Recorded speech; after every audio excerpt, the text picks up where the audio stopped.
Assalamualaikum warahmatullahi wabarakatuh. Kembali lagi dengan saya di Dewa Channel. Jadi pada video saya kali ini saya akan membahas bagaimana cara kita untuk merencanakan kesusahan agar mendapatkan suatu kemudahan. Sebelum Anda menonton video saya, jangan lupa ya, klik tombol subscribe, like, dan share video ini sebanyak-banyaknya kepada teman-teman kalian. Oke, langsung saja kepada videonya. Jadi dalam hidup, semuanya itu diciptakan dengan berpasang-pasang. Ada wanita, ada pria, ada bumi, ada langit. Dan setiap ada kesusahan, pasti juga ada kemudahan. Itu semua itu sudah direncanakan oleh Allah, sudah ditakdirkan oleh Allah.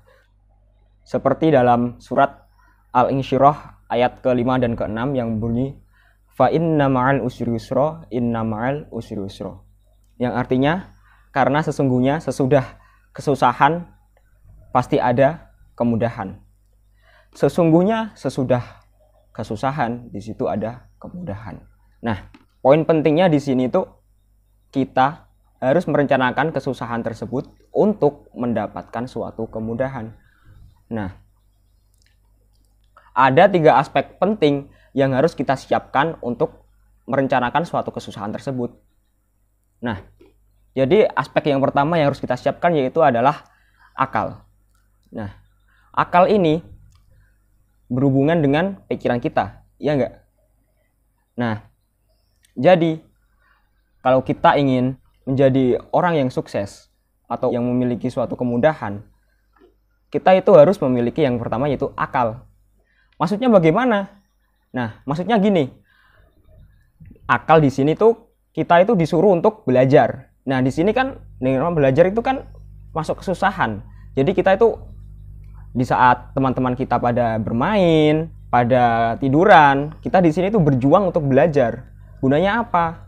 Supaya suatu saat kita itu mendapat kemudahan. Kemudahan di sini tuh apa? Misal, saat kalian ulangan, kalian itu bisa mengerjakan soal ulangan tersebut. Itu minimal, ya kan? Karena apa? Karena kalian sudah belajar. Nah, salah satu contoh merencanakan kesusahan itu juga seperti saya ini. Saya sekarang ini lagi berkuliah di STIM. Apa itu STIM? Sekolah Tinggi Ilmu Matematika. Dan yang kedua juga saya lagi berkuliah di UT. UT itu Universitas Terbuka. Dan juga kalau siang hari itu saya bekerja. Yang kedua yaitu adalah hati. Jika akal pikiran kita itu sudah baik, sudah bagus, sudah apa ya? Ya pokoknya sudah bagus lah. Nah itu sebenarnya tuh belum cukup. Yang kedua itu ya itu emang hati. Hati itu berhubungan dengan jiwa kita. Jiwa di sini tuh artinya apa? Jadi itu yang namanya manusia itu kan beragama itu pasti kan punya Tuhan. Jadi ya, dalam konteks ini tuh kita harus apa ya? Harus memperbaiki hubungan kita dengan Tuhan kita, yaitu yang dilandaskan dengan yang namanya hati. Jadi caranya bagaimana? Yaitu kita harus memperbaiki sholat, puasa, dan lain sebagainya.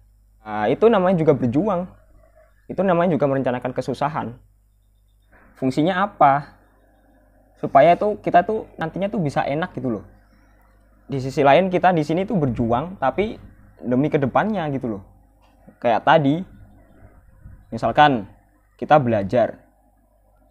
Belajar itu gunanya apa sih? Yaitu, misalkan kalau kita ulangan, kita bisa. Udah itu minimal kan? Minimal bisa seperti itu. Gitu loh. Terus aspek yang ketiga yaitu adalah panca indera. Panca indera di sini tuh berhubungan dengan raga kita. Jadi gini, kalau akal kita sehat, hati kita sehat, tapi kalau raga kita tidak sehat, bagaimana kita bisa merencanakan kesusahan? Jadi seperti ini. Jadi di sini tuh raga kita itu harus sehat, harus kuat. Caranya bagaimana? Yaitu kita dengan berolahraga, minuman yang bergizi, makan makanan yang bergizi. Nah kalau raga kita tidak sehat, mana mungkin hati kita sama pikiran kita bisa berjalan? Kan kayak gitu logikanya. Ya mungkin itu yang bisa saya sampaikan. Kurang lebihnya mohon maaf kalau ada salah kata atau salah ucapan dari saya. Yang namanya manusia itu memang tempatnya salah dan lupa. Kesepian tanpa kekasih, cukup sekian dan terima kasih. Assalamualaikum warahmatullahi wabarakatuh.